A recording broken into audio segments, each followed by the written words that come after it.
ക്രിസ്തീയ സഹോദരി September October ലക്കം ഓഡിയോ വേഷനിലേക്ക് എല്ലാവർക്കും സ്വാഗതം.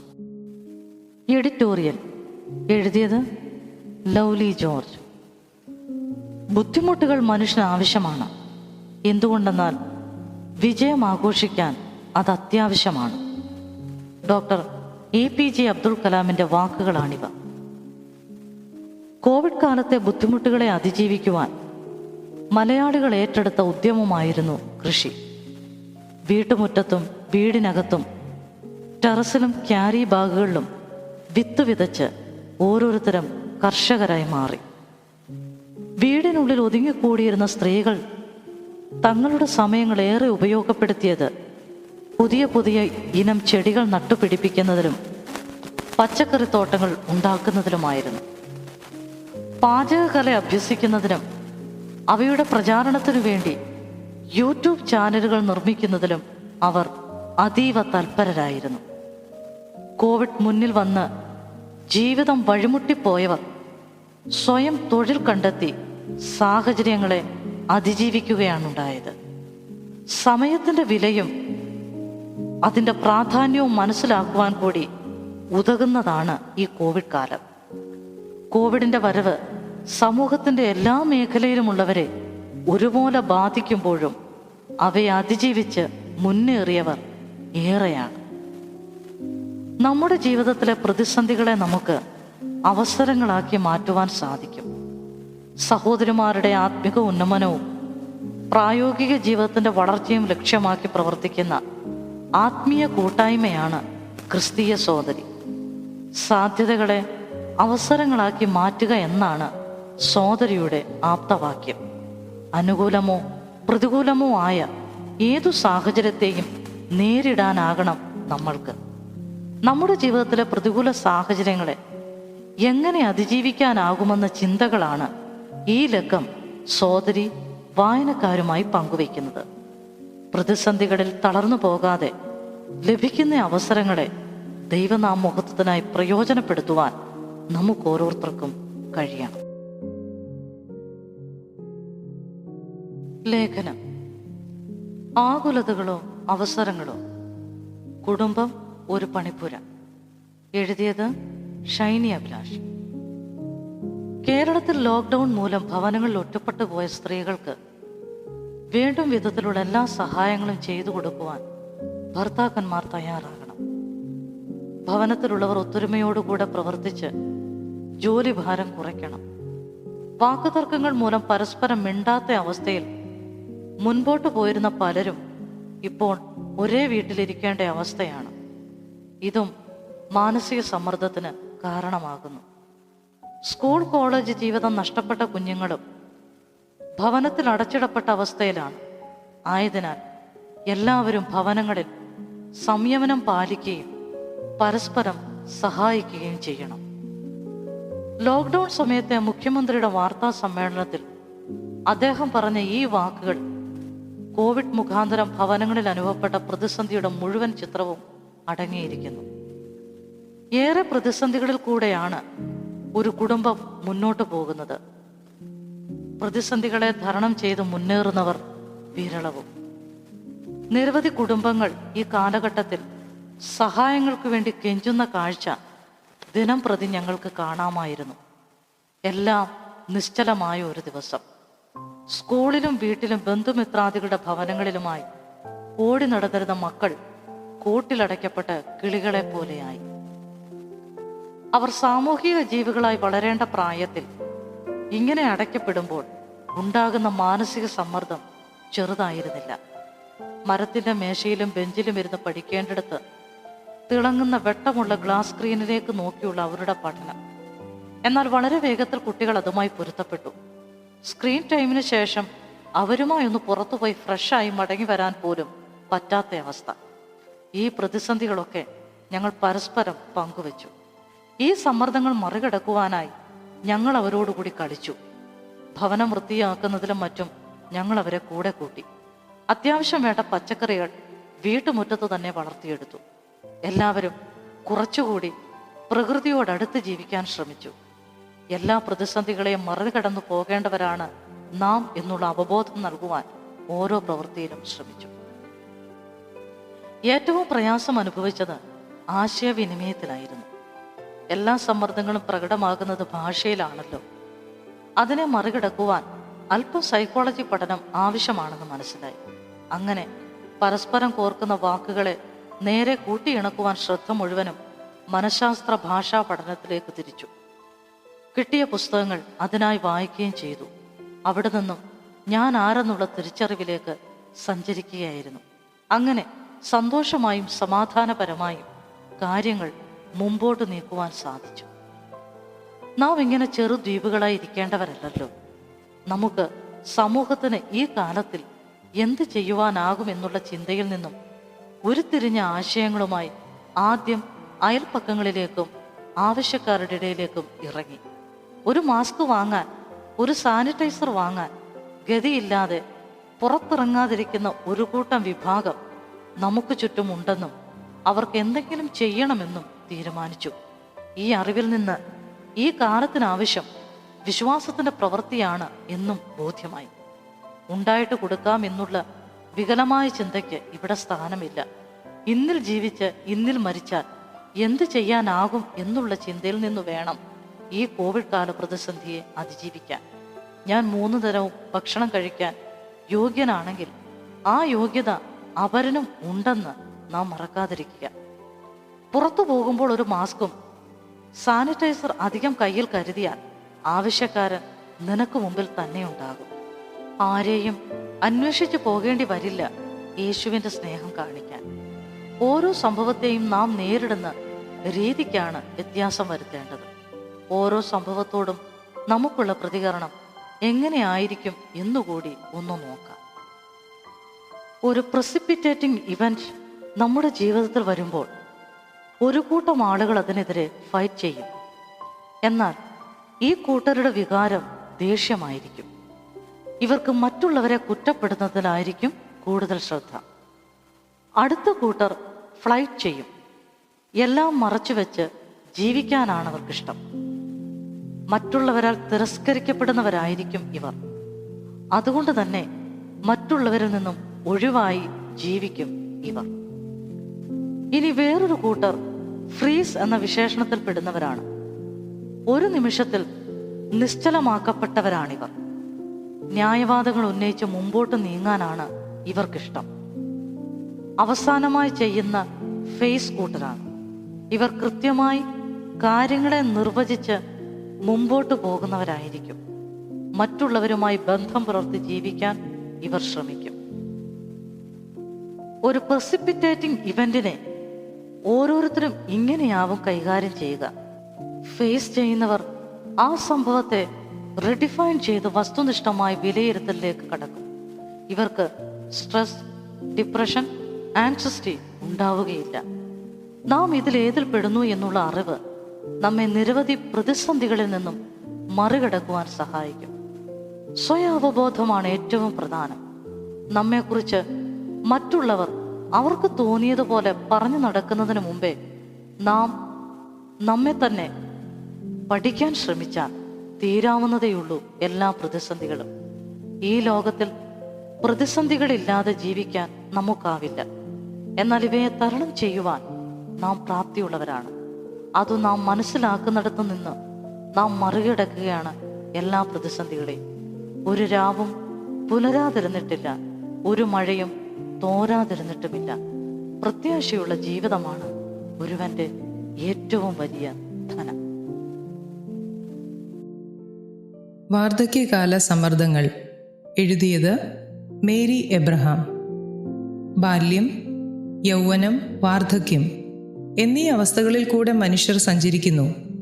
ബാല്യകാലം മാതാപിതാക്കളുടെ പരിചരണത്തിലും വാത്സല്യത്തിലും കഴിയുന്നതുകൊണ്ട് പ്രശ്നങ്ങൾ അഭിമുഖീകരിക്കേണ്ട ആവശ്യം വരുന്നില്ല. യൗവനത്തിൽ പ്രശ്നങ്ങൾ തരണം ചെയ്യാനുള്ള ധൈര്യവും ബലവും ഉണ്ട്. എന്നാൽ വാർദ്ധക്യത്തെ വരവേൽക്കുവാൻ ആരും ഇഷ്ടപ്പെടുന്നില്ല. ചോരയും നീരും വറ്റി ശാരീരികവും മാനസികവുമായ ബലം ക്ഷയിച്ച് മറ്റുള്ളവരുടെ സഹായം കൂടുതലായി ആവശ്യമായി വരുന്ന കാലഘട്ടമാണ് വാർദ്ധക്യം. വാർദ്ധക്യത്തിൽ പല സമ്മർദ്ദങ്ങൾക്കും ഇരയായിത്തീരാറുണ്ട്. മുൻപേ മക്കൾക്കായി സ്വരൂപിച്ചു കൂട്ടിയ വസ്തുവകകൾ ജീവിത സായാഹ്നത്തിൽ സമ്മർദ്ദമുണ്ടാക്കുന്ന കാര്യമായി തീരുന്നത് കണ്ടുവരുന്നു. ഉള്ളതുകൊണ്ട് തൃപ്തിപ്പെടുവീൻ. ദൈവവചനം മറന്ന് സ്വത്തിനു വേണ്ടി കടിപിടി കൂടുന്ന മക്കളുടെ പെരുമാറ്റം വയോധികരെ സമ്മർദ്ദത്തിലാക്കുന്നു. ഇനിയും സ്വത്ത് മുഴുവൻ ഉള്ള ഒരു മകന് എഴുതിക്കൊടുത്ത് വേണ്ട സംരക്ഷണം ലഭിക്കാതെ വീട് വിട്ടിറങ്ങേണ്ടി വരുന്നവരും വിരളമല്ല. ദൈവം എഴുതി നൽകിയ വാഗ്ദത്വത്തോടു കൂടിയ ആദ്യ കൽപ്പനയാണ് നിന്റെ അപ്പനെയും അമ്മയെയും ബഹുമാനിക്കുക എന്നത്. എഫേസ്യർ 6:3. എന്നാൽ ജനങ്ങൾ ദൈവകൽപ്പന നിരസിച്ചു കളഞ്ഞിട്ട് മാനുഷ കൽപ്പനകളായ ഉപദേശങ്ങളെ പിൻപറ്റി മാതാപിതാക്കൾക്ക് തങ്ങളാൽ ഉപകാരമായി വരേണ്ടത് വഴിപാട് എന്ന് പറഞ്ഞാൽ അവരെ ബഹുമാനിക്കേണ്ട എന്ന് പഠിപ്പിച്ചു വന്നു. യേശു കർത്താവ് ഈ അനീതിക്കാരെ നോക്കി കപടഭക്തിക്കാരെന്നും ദൈവവചനത്തെ ദുർബലമാക്കിയിരിക്കുന്നവരും എന്നാണ് പറയുന്നത്. മാത്രമല്ല, ഇക്കൂട്ടർ ദൈവത്തെ ആരാധിക്കുന്നത് വ്യർത്ഥമെന്നും പറഞ്ഞിരിക്കുന്നു. ദൈവത്തെ ആരാധിക്കുന്ന ദൈവം മക്കളെന്ന് പറയുന്നവരിൽ ഈ അനീതി ഇന്നും കണ്ടുവരുന്നു. വാർദ്ധക്യത്തിലെ വേറൊരു സമ്മർദ്ദം ഏകാന്തതയാണ്. മക്കളുടെ പഠനത്തിന് ശേഷം അവരെ ഏതു വിധേനയും മറുനാട്ടിലേക്ക് അയക്കുക എന്നത് കേരളക്കരയിലെ മാതാപിതാക്കളുടെ പ്രത്യേകതയാണ്. ഇത് പ്രൗഢിയുടെ ഒരു പര്യായമായി തീർന്നിരിക്കുകയാണ് എന്നും പറയാം. കാഴ്ചക്കാരും ബഹുമാനത്തോടു കൂടിയാണ് ഇക്കൂട്ടരെ വീക്ഷിക്കുന്നത്. കാലങ്ങൾ ചെല്ലുന്നതോടെ വലിയ വീടുകൾ പണിത് വയോധികരായ മാതാപിതാക്കളെ വീട് സൂക്ഷിക്കാനായി ഏൽപ്പിക്കുന്നു. ബലം ക്ഷയിക്കുമ്പോൾ മക്കളുടെ സാമീപ്യം അനുഭവിക്കുവാൻ സാധിക്കാതെ ഏകാന്തതയുടെ കയ്പുനീര് കുടിച്ചുകൊണ്ട് മറ്റുള്ളവരുടെ കരുണയിൽ കഴിയേണ്ടി വരുന്നത് പല മാതാപിതാക്കളെയും സമ്മർദ്ദത്തിലാക്കുന്നു. ജീവിത പങ്കാളി കടന്നുപോയാൽ ഏകാന്തത പിന്നെയും വർദ്ധിക്കുന്നു. തങ്ങളുടെ 3 മക്കളും USA-യിലാണെന്ന് അഭിമാനിച്ചിരുന്നവർ അവരുടെ വാർദ്ധക്യത്തിൽ പറഞ്ഞത് നിവൃത്തിയുള്ളിടത്തോളം മക്കളെ അവിടേക്ക് അയക്കരുതെന്നാണ്. ഇക്കാലത്തെ വിവാഹിതരാകുന്ന മക്കൾ അണുകുടുംബത്തിലേക്ക് ചുരുങ്ങുവാനാണ് ആഗ്രഹിക്കുന്നത്. രൂത്തും നവോമി മാതൃകയൊന്നും അവർക്ക് കാര്യമല്ല.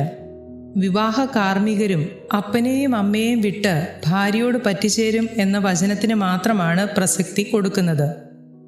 തങ്ങളുടെ വളർച്ചയിൽ അതുവരെ കൂടെയുണ്ടായിരുന്ന മാതാപിതാക്കളെ വിടുവാൻ പറഞ്ഞിട്ടില്ല. മാതാപിതാക്കളുടെ അധികാരത്തിൻ കീഴിൽ വളർന്നു വന്ന മക്കൾ വിവാഹിതരാകുന്നതോടുകൂടെ അത് വിട്ട് സ്വന്തമായി കുടുംബം നടത്തുവാനുള്ള അധികാരം പ്രാപിക്കുകയാണ്. ഒരേ ശരീരമായി വർത്തിക്കേണ്ടുന്ന ഇരുവരും മാതാപിതാക്കളോടുള്ള ദൈവകൽപ്പനയെ മാനിക്കുവാൻ ബാധ്യസ്ഥരാണ്. അതേസമയം അവരുടെ സ്വാതന്ത്ര്യത്തിൽ മാതാപിതാക്കൾ ഇടപെടുന്നത് സമ്മർദ്ദത്തിന് വഴിയൊരുക്കും. തങ്ങളുടെ സംരക്ഷണത്തിൽ തന്നെ മാതാപിതാക്കൾ തങ്ങൾക്ക് പിന്നാലെ യാത്രയിലുണ്ട് എന്ന് മക്കൾ ഉറപ്പുവരുത്തുകയാണ് വേണ്ടത്. ജീവിത സായാഹ്നത്തിൽ മക്കളുടെ അവഗണന മാതാപിതാക്കളെ സമ്മർദ്ദത്തിലാഴ്ത്തും. ദൈവം കുടുംബം സ്ഥാപിച്ചത് മനുഷ്യൻ ഏകാന്തത അനുഭവിക്കാതിരിക്കുവാനാണ്. വാർദ്ധക്യത്തിൽ കൂടെ കൂടുന്ന ആരോഗ്യ പ്രശ്നങ്ങളും വയോധികർക്ക് സമ്മർദ്ദം ഉളവാക്കുന്നു. സ്നേഹപൂർണമായ പരിചരണവും സമീകൃത ആഹാരവുമാണ് ഇക്കൂട്ടർക്ക് ലഭിക്കേണ്ടത്. പൗലോസ് അപ്പസ്തോലന്റെ രോഗാവസ്ഥയിൽ നിന്നയോ വെറുപ്പോ കൂടാതെ ദൈവദൂതനെ എന്ന പോലെ ശുശ്രൂഷിച്ച ഗലാത്യരെ നമുക്ക് മാതൃകയാക്കാം. വാർദ്ധക്യകാല സമ്മർദ്ദങ്ങൾ കുറയ്ക്കുവാൻ വയോധികരും ചില കാര്യങ്ങൾ ശീലിക്കുന്നത് നന്നായിരിക്കും. കഴിവതും മറ്റുള്ളവരുടെ സഹായം പ്രതീക്ഷിക്കാതെ സ്വയം തങ്ങളുടെ കാര്യങ്ങൾ ചെയ്യുവാൻ ശീലിക്കുക. കരഞ്ഞും പദം പറഞ്ഞും ജീവിക്കാതെ ചേമ്പിലയിലെ വെള്ളത്തുള്ളി എന്ന പോലെ സമ്മർദ്ദങ്ങൾക്ക് നനയ്ക്കാനാകാത്ത മനസ്സ് സ്വായത്തമാക്കുവാൻ കൂടുതൽ ദൈവകൃപയിൽ ആശ്രയിക്കുക. ജീവിതം ഒരു യാത്രയാണല്ലോ. ലെസ് ലഗേജ് മോർ കംഫോർട്ട് എന്ന തത്വം ജീവിതയാത്രയിലും പ്രായോഗികമാക്കിയാൽ ജീവിത സായാഹ്നത്തിൽ ഉണ്ടായേക്കാവുന്ന പല സമ്മർദ്ദങ്ങൾക്കും വിരാമം ഉണ്ടാകും. കർത്താവായ യേശുക്രിസ്തു തൻ്റെ മാതാവിൻ്റെ സംരക്ഷണം വിശ്വസ്തനായ യോഹന്നാനെ ഏൽപ്പിച്ചുകൊണ്ട് നമുക്ക് മാതൃക നൽകിയിരിക്കുന്നു. നിന്റെ അമ്മയപ്പന്മാർ സന്തോഷിക്കട്ടെ, നിന്നെ പ്രസവിച്ചവൾ ആനന്ദിക്കട്ടെ. സദൃശവാക്യങ്ങൾ 23 അധ്യായം 25 വാക്യം എന്ന വചനം മറക്കാതിരിക്കാം. ദൈവഭയമുള്ളവരായി വൃദ്ധജനങ്ങളുടെ മുഖം ആദരിക്കുന്നവരായിരിക്കാം. ലേവ്യ പുസ്തകം 19 അധ്യായം 32 വാക്യം. അവരുടെ നരയെ സന്തോഷത്തോടെ പോകുവാൻ അനുവദിച്ച ദൈവകൽപ്പന മാനിക്കുന്നവരായിരിക്കാം. പ്രതിഫലം നിശ്ചയം. ക്രിസ്തുയേശുവിൽ നിന്നും പ്രാപിച്ച വെളിച്ചം വീട്ടിലുള്ള എല്ലാവർക്കും ലഭ്യമാകുവാൻ ജാഗരിക്കാം. മത്തായി എഴുതിയ സുവിശേഷം 5 അധ്യായം 14 മുതൽ 16 വരെയുള്ള വാക്യങ്ങൾ.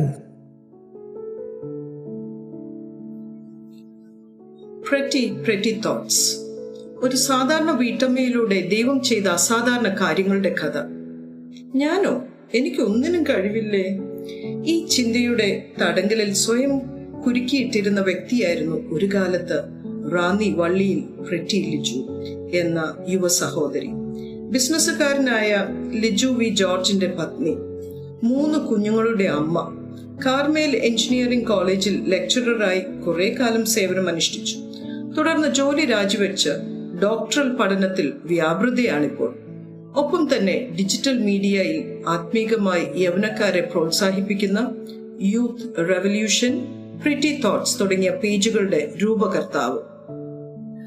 അപ്രതീക്ഷിതമായി തങ്ങളുടെ യുവജന കൂട്ടായ്മയിലുള്ള ചെറുപ്പക്കാർ ചില മുതിർന്നവരിൽ നിന്നും കുറെ വിമർശനങ്ങൾ കേൾക്കേണ്ടി വന്നു. അതിനെ തുടർന്ന് യുവാക്കൾ നിരാശയിൽ വീണുപോയി. എങ്ങനെ അവരെ ഒന്ന് ആശ്വസിപ്പിക്കും? അങ്ങനെ ചിന്തിച്ചപ്പോഴാണ് ബൈബിളിലെ ഒരു പ്രോത്സാഹന വചനം എല്ലാവർക്കും വായിച്ചാലോ എന്ന ആശയം മനസ്സിലുദിച്ചത്. ഗൂഗിളിൽ സെർച്ച് ചെയ്തു. 1 തിമോത്തിയോസ് 4:12 ശ്രദ്ധയിൽപ്പെട്ടത്. ആരും നിന്റെ യൗവനം വിലയില്ലാതാക്കരുത്. വാക്കിലും സ്വഭാവത്തിലും സ്നേഹത്തിലും വിശ്വാസത്തിലും നിർമ്മലതയിലും വിശ്വാസികൾക്ക് മാതൃകയായിരിക്കുക. ഈ വാക്യത്തിന്റെ ഇംഗ്ലീഷ് തർജ്ജമയുടെ ഒരു പോസ്റ്റർ തിരഞ്ഞെടുത്തു. അത് യൂത്ത് ഗ്രൂപ്പിൽ പോസ്റ്റ് ചെയ്തു. ആ പോസ്റ്റിന്റെ സ്റ്റാറ്റസ് ആക്കുവാനും മറന്നില്ല.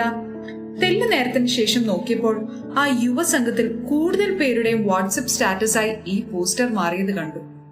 അത് അവർക്ക് ഇഷ്ടപ്പെട്ടു എന്നെനിക്ക് മനസ്സിലായി. ഒരു പക്ഷേ തളർന്നു പോകുന്ന മനസ്സുകളെ തട്ടി ഉണർത്താൻ ഇത്തരം ചിന്തകൾക്ക് കഴിഞ്ഞേക്കും എന്നെനിക്ക് തോന്നി. അടുത്ത ദിവസം ഞാൻ മറ്റൊരു പോസ്റ്റർ പരീക്ഷിച്ചു. അതും അവർക്ക് പ്രചോദനമായി. പരീക്ഷണം തുടർന്നുകൊണ്ടേയിരുന്നു. ഈ പോസ്റ്ററുകൾ സ്റ്റാറ്റസുകളായി മിക്കവാറും എല്ലാവരുടെയും ഫോണിൽ സ്ഥാനം പിടിക്കുന്നത് ഞാൻ കണ്ടു. ഈ പോസ്റ്റർ വിതരണ പദ്ധതിക്ക് ഒരു തലക്കുറിയും നൽകി. Youth revolution. അതായിരുന്നു തുടക്കം. പിന്നീടുള്ള ദിവസങ്ങളിലും പ്രെറ്റി ഇത് തുടർന്നുകൊണ്ടേയിരുന്നു. ഒരു ദിവസം പോസ്റ്റ് ചെയ്യാൻ നേരമായപ്പോൾ ആഗ്രഹിച്ച തരത്തിലുള്ള ഉദ്ധരണികൾ ഒന്നും കണ്ടെത്താനായില്ല. അപ്പോഴാണ് എന്തുകൊണ്ട് ഇത് സ്വന്തമായി തയ്യാറാക്കിക്കൂടാ എന്നൊരു ചിന്ത പ്രെറ്റിയുടെ മനസ്സിൽ ഉദിച്ചത്. പിന്നെ ഞാൻ ഇടം വരെ നോക്കിയില്ല. നേരെ ഫോണിലെ പ്ലേ സ്റ്റോർ തുറന്ന് റിവ്യൂസ് വായിച്ച് നല്ലൊരു ഡിസൈനിങ് ആപ്പ് ഡൗൺലോഡ് ചെയ്തു. ഡിജിറ്റൽ ലോകത്തിലേക്കുള്ള ചുവടുവയ്പ്പിനെ പറ്റി പറയുമ്പോൾ ഇന്ന് അനേകർക്ക് പ്രചോദനമായി മാറുന്നതിന്റെ സന്തോഷം ആ വാക്കുകളിൽ പ്രതിഫലിക്കുന്നുണ്ടായിരുന്നു. എന്റെ ജീവിതത്തിലെ ഓരോ ഘട്ടങ്ങളിലും ദൈവം എനിക്ക് ഓരോ തിരിച്ചറിവുകൾ സമ്മാനിക്കുകയായിരുന്നു. ഞാൻ പങ്കെടുത്ത ഓരോ മോട്ടിവേഷൻ ക്ലാസ്സുകളിലും എല്ലാവരിലും ഓരോ കഴിവുണ്ടെന്ന മോട്ടിവേറ്റർ പറയുമ്പോഴും നിങ്ങളുടെ താലന്തുകൾ സ്വയം കണ്ടെത്തൂ എന്ന് ആഹ്വാനം ചെയ്യുമ്പോഴും ഇതെന്നെ സംബന്ധിക്കുന്ന വിഷയമേ അല്ല എന്ന മട്ടിൽ ഒഴിഞ്ഞു മാറുകയായിരുന്നു പതിവ്. എന്നാൽ ഈ പറഞ്ഞ സംഭവം എന്റെ ജീവിതത്തിൽ ഒരു വഴിത്തിരിവായി. ബാല്യം മുതൽ കല, സാഹിത്യം തുടങ്ങിയവയോട് ഒരു വാസന ഉണ്ടായിരുന്നോ? ക്ലാസ്സിലൊരു ശരാശരി വിദ്യാർത്ഥിനി മാത്രമായിരുന്നു ഞാൻ. ആരാലും ശ്രദ്ധിക്കപ്പെടാതെ അങ്ങനെ അങ്ങ് പോവുകയായിരുന്നു. 11ാം ക്ലാസ്സോടെയാണ് ഞാൻ കുറേശ്ശെ മുന്നോട്ട് വന്നു തുടങ്ങിയത്. ഇംഗ്ലീഷ് ഭാഷ അന്ന് എനിക്കൊരു കീറാമുട്ടായിരുന്നു കേട്ടോ. എന്റെ ഓവറോൾ മാർക്കിനെ പിന്നിലേക്ക് വലിക്കുന്ന വിഷയങ്ങളായിരുന്നു ഹിന്ദിയും ഇംഗ്ലീഷും. അതിനാൽ തന്നെ സാഹിത്യത്തോട് ഒരു ആത്മബന്ധവും ഉണ്ടായിരുന്നില്ല. എഴുത്തെന്ന വിദൂര സാധ്യയായി പോലും എനിക്ക് തോന്നിയിട്ടുമില്ല. കലാപരമായി പ്രത്യേകിച്ച് ഒരു കഴിവും എനിക്ക് സ്വയം കണ്ടെത്താനായില്ല താനും. എന്നാൽ കാലം മുന്നോട്ട് പോയപ്പോൾ ഓരോ ഘട്ടങ്ങളിലായി എന്റെ അഭിരുചികൾ അല്പാൽപമായി രംഗത്ത് വരുവാൻ തുടങ്ങി. ഇത്തരം ഒരു ഡിജിറ്റൽ മിനിസ്ട്രി ആരംഭിച്ചപ്പോൾ എന്തായിരുന്നു ലഭിച്ച പ്രതികരണങ്ങൾ? വാട്സാപ്പും മറ്റും നോക്കുന്ന രീതി കുടുംബങ്ങൾക്കില്ലാത്തതിനാൽ ഞാൻ ഇത്തരമൊരു പ്രവൃത്തിയിൽ ഏർപ്പെട്ടിരുന്നു എന്ന് അവരാരും ദീർഘകാലം അറിഞ്ഞിരുന്നില്ല. പിന്നീട് ഞാൻ എന്റെ ഭർത്താവിന് വ്യക്തിപരമായി അത് അയച്ചു കൊടുക്കുവാൻ തുടങ്ങി. ചില നാളുകൾക്ക് ശേഷമാണ് ഞാനാണ് ഇത് തയ്യാറാക്കുന്നതെന്ന് അദ്ദേഹം മനസ്സിലാക്കിയത്. അതിനുശേഷം നല്ല പ്രോത്സാഹനമായിരുന്നു കേട്ടോ. സഭയിലെ യൗവനക്കാരുടെ ഫോണുകളിൽ നിന്ന് അവരുടെ സുഹൃത്തുക്കളിലേക്ക് ഈ പ്രോത്സാഹന പോസ്റ്ററുകൾ പ്രചരിക്കുവാൻ തുടങ്ങി. അതേപോലെ സഭയിലെ സഹോദരിമാർ ഇതിനെപ്പറ്റി അന്വേഷിക്കുകയും ഇത് ഷെയർ ചെയ്യാൻ എന്നോട് ആവശ്യപ്പെടുകയും ചെയ്തു. കുടുംബം, സഭ, സുഹൃത്തുക്കൾ തുടങ്ങിയ എല്ലാവരിൽ നിന്നും നല്ല പ്രോത്സാഹനം തന്നെയാണ് എനിക്ക് ലഭിച്ചത്. പ്രിറ്റി തോട്ട്സ് എന്ന ഇൻസ്റ്റാഗ്രാം പേജിനെ പറ്റി ഒന്ന് ഷെയർ ചെയ്യാമോ? പെരുന്നാട് കാർമൽ എഞ്ചിനീയറിംഗ് കോളേജിൽ ഒരു അധ്യാപികയായിരുന്നു ഞാൻ. 2019 ജോലി രാജിവെച്ചു. എന്നാൽ ജോലിയിൽ നിന്ന് ഇറങ്ങിയതോടെ ഒരു വല്ലാത്ത നിസ്സംഗത. അത്രയും നാൾ എന്റെ ജീവിതം മുഴുവൻ ജോലിയും അവിടുത്തെ ഇതര പ്രവർത്തനങ്ങളുമായി മുഴകിയിരിക്കുകയായിരുന്നു. പെട്ടെന്നെല്ലാം കൈമോശം വന്ന പോലെ, ഒന്നും ചെയ്യാനില്ലാത്തൊരവസ്ഥ. അധ്യാപന കാലത്തെ എന്റെ ക്ലാസ്സുകളിലെ അവസാനത്തെ 10 മിനിറ്റുകൾ ജീവിത പാഠങ്ങൾ പകർന്നു നൽകുവാനായി ഞാൻ എന്നും മാറ്റിവെക്കുമായിരുന്നു. എന്റെ ക്ലാസിന്റെ ഏറ്റവും ആകർഷകമായ സമയവും അതായിരുന്നു എന്ന് വിദ്യാർത്ഥികളും മറ്റധ്യാപകരും പറയാറുണ്ടായിരുന്നു. ജോലി വിട്ടപ്പോൾ ഞാൻ മൈൻഡ് ലോസ് എന്ന പേരിൽ ഇത്തരം ജീവിത പാഠങ്ങൾ ഡയറിയിൽ കുറിക്കുവാൻ തുടങ്ങി. പാചകം ചെയ്യുമ്പോഴോ ചെടിക്ക് വെള്ളം ഒഴിക്കുമ്പോഴോ ഒക്കെയാണ് ഇത്തരം ചിന്തകൾ ഉടലെടുക്കുന്നത്. പിന്നീട് സമയം കിട്ടുമ്പോൾ അത് എഴുതി വെക്കും. ആകസ്മികമായി സഭയിലെ ഒരു ചേച്ചി ഇത് കാണുവാനിടയായി. അതെല്ലാം ലേഖനങ്ങളായി പ്രസിദ്ധീകരിക്കുവാൻ ചേച്ചി പ്രോത്സാഹിപ്പിച്ചു. എന്നാൽ ലേഖനത്തിലെ പ്രധാന ചിന്ത മാത്രം എടുത്ത് പ്രസിദ്ധീകരിക്കുവാനായിരുന്നു എന്റെ തീരുമാനം. യൂത്ത് റെവല്യൂഷൻ ചെയ്യുന്നതിന്റെ പരിചയവും സഹായകമായി. എന്റെ ഒരു പൂർവ്വ വിദ്യാർത്ഥിനിയാണ് ഇൻസ്റ്റാഗ്രാം അക്കൗണ്ട് എന്ന ആശയം മുന്നോട്ട് കൊണ്ടുവരികയും സഹായിക്കുകയും ചെയ്തത്. അതാണ് പ്രിറ്റി തോട്ട്സിന്റെ ആരംഭം. കുടുംബം, മക്കൾ, പഠനം, ഏർപ്പെട്ടിരിക്കുന്ന വിവിധ ശുശ്രൂഷകൾ എപ്പോഴും തിരക്കായിരിക്കുമല്ലോ. ഇതിന്റെ ഇടയിൽ എങ്ങനെയാണ് പോസ്റ്റർ ഡിസൈനിങ്ങിനും ആശയരൂപീകരണത്തിനും ഒക്കെ സമയം കണ്ടെത്തുന്നത്? പല കാര്യങ്ങളിലും ഒരേ സമയം ഇടപെടുന്ന സ്വഭാവമാണ് എന്റേത്. ഒരു തരം ഞാണിന്മേൽ കളി. സാഹചര്യങ്ങളുടെ സമ്മർദ്ദം മൂലം കൃത്യമായ ഒരു സമയത്തിരുന്ന് ഒന്നും ചെയ്തു തീർക്കാൻ സാധിക്കാറില്ല. ദിവസാന്ത്യമാകുമ്പോഴേക്കും പലതരം ചിന്തകൾ നമ്മുടെ മനസ്സിലൂടെ കയറി ഇറങ്ങുമല്ലോ. അത്തരം ചിന്തകളുടെ പോസിറ്റീവ് വശം ചിന്തയിൽ തങ്ങി നിൽക്കും. അങ്ങനെയാണ് പ്രിറ്റി തോട്ട്സ് രൂപം കൊള്ളുന്നത്. യൂത്ത് റെവല്യൂഷൻ നിർമ്മാണത്തിൽ ഒരു പൂർവ്വ വിദ്യാർത്ഥി, ഇപ്പോഴും സഹായിയാണ്. അവസാന മിനുക്കുമണികൾ ഞാൻ ചെയ്യും. ആഴ്ചയിൽ 2 തവണ യൂത്ത് റെവല്യൂഷനും പ്രിറ്റി തോട്ട്സും പോസ്റ്റ് ചെയ്യപ്പെടും. അപ്പോൾ തുടരാൻ തന്നെയാണോ പദ്ധതി? ആത്മാർത്ഥമായി പറഞ്ഞാൽ ഇത് നിർത്തിയാലോ എന്ന് പലപ്പോഴും ചിന്തിച്ചിട്ടുണ്ട്. നാളുകൾ കഴിയും തോറും പോസ്റ്റുകൾ ഒരേ ശൈലിയിലുള്ളതായി മാറി വിരസത സൃഷ്ടിക്കുന്നുവോ എന്ന സംശയവും അതിനാക്കം കൂട്ടി.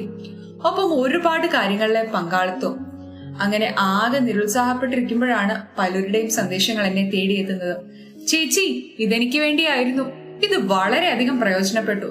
ഞാൻ വിഷമാവസ്ഥയിലായിരുന്നപ്പോഴാണ് ഇത് കണ്ടത്. അതെനിക്ക് ആശ്വാസം നൽകി. അങ്ങനെയൊക്കെ ആ സന്ദേശങ്ങൾ എനിക്ക് പുത്തൻ ഉണർവേകി. മറ്റുള്ളവർക്ക് സഹായഹസ്തമാകുവാൻ ഇത് കാരണമാകുന്നുവെങ്കിൽ പിന്നെ ഇനി മുന്നോട്ട് തന്നെ എന്ന് തീരുമാനിച്ചു. മുന്നോട്ടുള്ള യാത്രയ്ക്ക് പ്രചോദനം എവിടെ നിന്നാണ്? എന്റെ സ്വർഗീയ പിതാവാണ് മുഖ്യ പ്രചോദനം. ചെയ്തിട്ടുള്ള ഓരോ കാര്യങ്ങളിലും കൃത്യമായ ദൈവിക ഇടപെടലുകൾ ഉണ്ടായിരുന്നു. എന്റെ വിചാരങ്ങളും പ്രവൃത്തികളും എല്ലാം ഞാനും എന്റെ പിതാവും തമ്മിലുള്ള ബന്ധത്തിന്റെ അടിസ്ഥാനത്തിൽ രൂപപ്പെട്ടവയാണ്. 5 വർഷത്തോളം ജോലി ചെയ്യാതിരുന്ന എനിക്ക് പെട്ടെന്നൊരു നാൾ ജോലിക്ക് അവസരമൊരുങ്ങുന്നു. നിരവധി വാതായനങ്ങൾ തുറക്കപ്പെടുന്നു. വലിയ അറിവൊന്നുമില്ലാത്ത ഡിജിറ്റൽ മേഖലയിലേക്ക് ചുവടുവെക്കുന്നു. ദൈവിക കരുതലും കൃപയും അല്ലാതെ മറ്റെന്താണ് ഇതിന് പിന്നിൽ? പ്രചോദനമായ അനുഭവങ്ങൾ ഞങ്ങളോട് ഒന്ന് ഷെയർ ചെയ്യാമോ? ഈ പ്രോജക്റ്റ് ആരംഭിച്ച് കുറച്ചു നാളുകൾക്ക് ശേഷം യാദൃച്ഛികമായി ജോർജ് കോശിയങ്ങളുമായി സംസാരിക്കാൻ ഇടയായി. അദ്ദേഹം ഇതിനെക്കുറിച്ച് കൂടുതൽ ചോദിക്കുകയും അഭിപ്രായങ്ങൾ പറയുകയും അഭിനന്ദിക്കുകയും ചെയ്തു. പിന്നീട് ഒരു നാൾ അദ്ദേഹം എന്നെ വിളിച്ച് ഡിജിറ്റൽ മീഡിയയിലെ സുവിശേഷകരണത്തിന്റെ സാധ്യതയെപ്പറ്റി ദുബായിലുള്ള യൗവനക്കാർക്കിടയിൽ താൻ ക്ലാസുകൾ എടുക്കുന്നുണ്ടെന്നും അതിലൊരു ഉദാഹരണമായി പ്രിറ്റി തോട്ട്സിനെ പറ്റി പറയുന്നുണ്ടെന്നും സൂചിപ്പിച്ചു. അത് കേട്ടപ്പോൾ എനിക്ക് ആശ്ചര്യവും ആനന്ദവും ഉണ്ടായി. ആ മീറ്റിംഗിൽ എന്റെ അനുഭവം പങ്കുവെക്കാൻ ഒരു അവസരം നൽകുകയും ചെയ്തു. അപ്രതീക്ഷിതമായ ഒരു അനുഭവമായിരുന്നു അത്. എന്റെ ജീവിതത്തിലെ വലിയൊരു പ്രചോദനമായി ആ സംഭവം തീർന്നു. ആളുകൾ ഇത് കൂടുതലായി ശ്രദ്ധിക്കുന്നുണ്ട് എന്ന് എനിക്ക് ബോധ്യമായി. അത്രയും നാൾ എന്റെ വ്യക്തിപരമായ ഒരു കാര്യം എന്ന് മാത്രമേ ഞാൻ ചിന്തിച്ചിരുന്നുള്ളൂ. മറ്റൊരിക്കൽ ഒരു പൂർവ്വ വിദ്യാർത്ഥിയുടെ വിവാഹവേളയിൽ അവരോടൊപ്പം ഫോട്ടോ എടുക്കാനായി ചെന്നപ്പോൾ പരിചയമില്ലാത്ത ഒരു പറ്റം യുവാക്കൾ അവിടെ ഉണ്ടായിരുന്നു.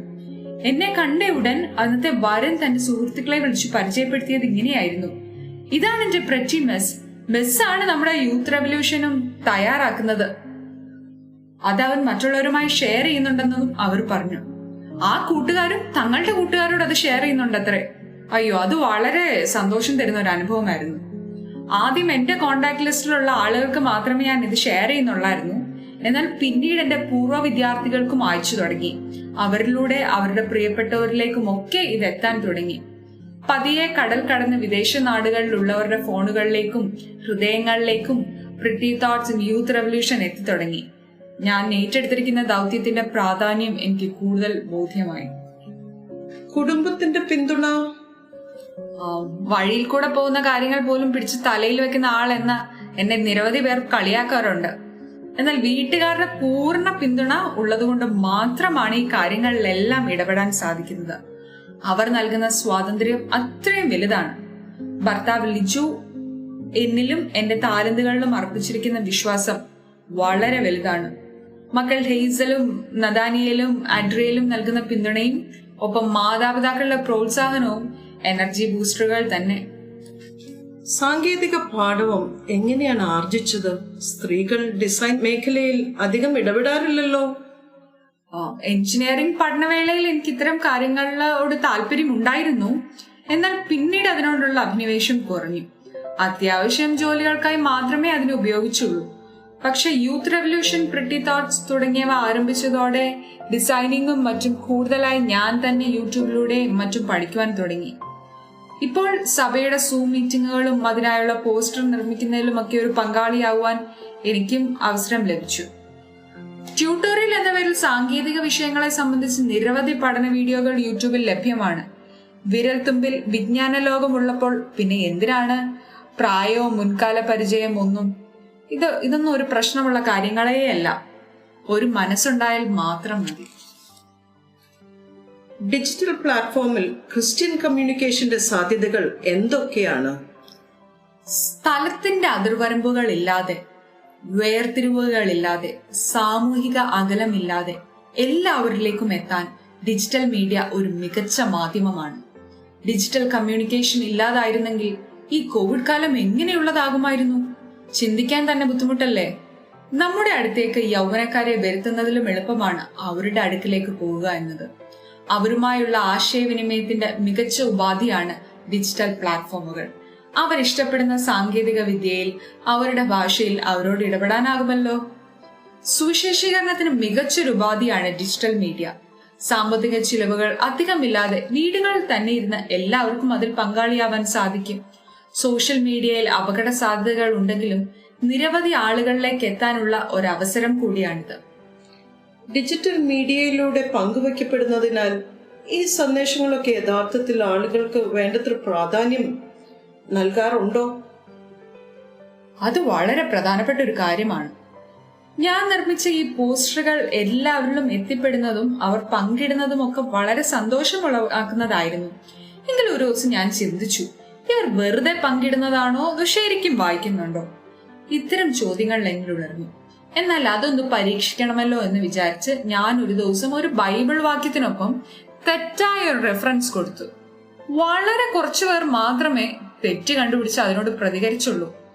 അതെനിക്കൊരു തിരിച്ചറിവായിരുന്നു. പോസ്റ്ററുകൾ നോക്കുക, കാണുക മാത്രമല്ല, വായിക്കുകയും ധ്യാനിക്കുകയും ചെയ്തതിനു ശേഷം മാത്രമേ ഇത് ഷെയർ ചെയ്യാൻ പാടുള്ളൂ എന്ന് ഞാൻ അവരോട് പറഞ്ഞു. ഇടയ്ക്കിടയ്ക്ക് ആഹ്വാനങ്ങളും സന്ദേശങ്ങളും ഞാൻ നൽകി തുടങ്ങി.